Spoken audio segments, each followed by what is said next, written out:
High বন্ধুরা, BD ব্লগারে সবাইকে স্বাগত। আজ আমরা বেরিয়ে পড়েছি খিরাইয়ের উদ্দেশ্যে। এখন আমরা বৈদ্যবাটি স্টেশনে ট্রেন ধরে হাওড়া যাব। তো বন্ধুরা, আমরা ট্রেনে উঠে পড়েছি, সিটও পেয়ে গেছি। আর আমরা হাওড়াতে নেমে পড়ব, তারপর মেদিনীপুর বা খড়গপুর লোকাল ধরে খিরাইয়ের উদ্দেশ্যে রওনা দেব। তো বন্ধুরা, চলুন দেখতে থাকুন। এখন আমরা হাওড়া ঢুকছি। এই দেখুন, ট্রেন ঢুকছে। আর ওই যে দূরে যে ট্রেনটা দেখতে পাচ্ছেন, ওইটাতেই আমরা চড়ে খিরাইয়ে যাব। তো আমরা হাওড়াতে নেমে গেছি। আর 15 নম্বর প্ল্যাটফর্মে মেদিনীপুর লোকাল দিয়ে দিয়েছে, তাই আমরা তাড়াতাড়ি হেঁটেছি ট্রেনটি ধরবো বলে। এই দেখুন মেদিনীপুর লোকাল, আর আমরা উঠে পড়েছি ট্রেনে, সিটও পেয়ে গেছি। এই দেখুন, অবশেষে 2 ঘন্টা পর জার্নি করার পর পৌঁছে গেছি সেই খিরাই স্টেশনে। এখান থেকে 20 থেকে 25 মিনিটের হাঁটা পথ, তাহলেই পৌঁছে যাব সেই বিখ্যাত ফুলের বাগানে।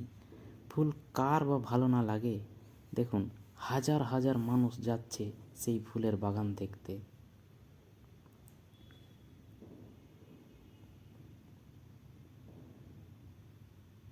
আর এই দেখুন, আমরা পৌঁছে গেছি সেই জায়গায়।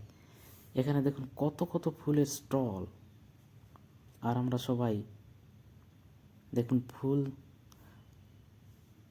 ফুল দিয়ে নিজের নিজের মাথাটিকে কি সুন্দর করে সাজিয়ে নিয়েছে। আর এখানে কিন্তু কয়েকটি খাবারের দোকানও রয়েছে। সবার মাথায় ফুল দেখে তো তোমাদের দিদি ভাইয়ের মন মানছে না, বলছে আমিও মাথায় ফুল লাগাবো। তো ফুল খোঁজা হচ্ছে, কোন ফুলটা লাগাবো দেখছি। ফুল লাগানোর কাজ চলছে। তো এরপরে এই দেখুন, ফুল লাগানো হয়ে গেছে প্রায়। এখন আমরা চলে যাচ্ছি ফুলের বাগানে, দেখতে থাকুন। আর ফুলগুলোকে একদম সামনে থেকে দেখানোর চেষ্টা করছি আপনাদের।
তো বন্ধুরা, আজকে আমাদের এই ভিডিওটি দেখে কেমন লাগলো সেটা অবশ্যই জানাবেন। আর যদি আমাদের চ্যানেলে প্রথম হয়ে থাকেন, তাহলে অবশ্যই চ্যানেলটিকে সাবস্ক্রাইব করে দেবেন আর পাশে থাকা বেল আইকনটি অন করে দেবেন। এটা কিন্তু খুব সুন্দর জায়গা, পারলে আপনারাও একবার ঘুরে এসে দেখে যেতে পারেন। খুবই ভালো লাগবে, আমাদের তো খুবই ভালো লেগেছে। তাই আপনারাও একদিন চলে আসবেন সময় করে। আর এখানে কিছু আমরা ছবি তুলে নিচ্ছি নিজেদের মতো করে। তো বন্ধুরা, আর বেশি কিছু বলবো না। সবাই ভালো থাকো, সুস্থ থাকো। টাটা।